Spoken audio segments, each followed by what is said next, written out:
Le pardon peut changer une vie en une fraction de seconde. Mais avons-nous toujours le courage de le demander?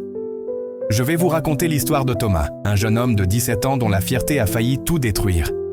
Une histoire qui nous rappelle que nos choix peuvent avoir des conséquences dévastatrices, mais qu'il n'est jamais trop tard pour faire ce qui est juste.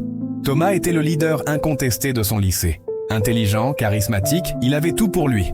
Mais sa popularité l'avait rendu arrogant, particulièrement envers Lucas, un nouvel élève plus discret qui excellait en cours.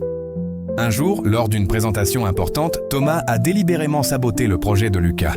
Face à toute la classe, il l'a humilié en révélant des informations personnelles qu'il avait découvertes sur les réseaux sociaux. Alors Lucas, on ne nous dit pas que ton père est en prison. C'est pour ça que tu passes ton temps à la bibliothèque?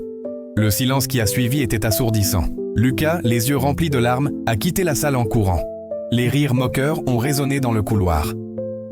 Mais ce que Thomas ignorait, c'est que cette action allait déclencher une série d'événements qui changeraient sa vie à jamais. Le lendemain, sa petite sœur Emma, qui admirait tant son grand frère, l'a confronté. « Comment as-tu pu faire ça, Thomas ?» Lucas aide maman à l'association d'aide aux devoirs. « Il est gentil avec tout le monde. Tu es devenu quelqu'un que je ne reconnais plus. » Ces mots ont frappé Thomas en plein cœur. Mais sa fierté l'empêchait encore d'admettre ses torts. Les jours suivants, l'ambiance au lycée est devenue pesante. Même ses amis les plus proches prenaient à leur distance. Thomas se retrouvait seul, goûtant à son tour à l'isolement qu'il avait fait subir à Lucas. Un soir, en rentrant chez lui, Thomas a surpris une conversation entre sa mère et la mère de Lucas. Cette dernière pleurait. « Mon fils ne veut plus aller en cours. Il dit qu'il préfère abandonner ses études plutôt que d'affronter les regards des autres. » Cette nuit-là, Thomas n'a pas dormi. Pour la première fois, il a réalisé pleinement l'impact de ses actes. Le lendemain matin, devant tout le lycée rassemblé pour une assemblée, il a pris le micro. « Je m'appelle Thomas, et j'ai fait quelque chose d'horrible. Lucas, je sais que tu es là. Je suis désolé. Ce que j'ai fait est impardonnable. Ma jalousie et mon orgueil m'ont aveuglé. Tu mérites mieux que ça.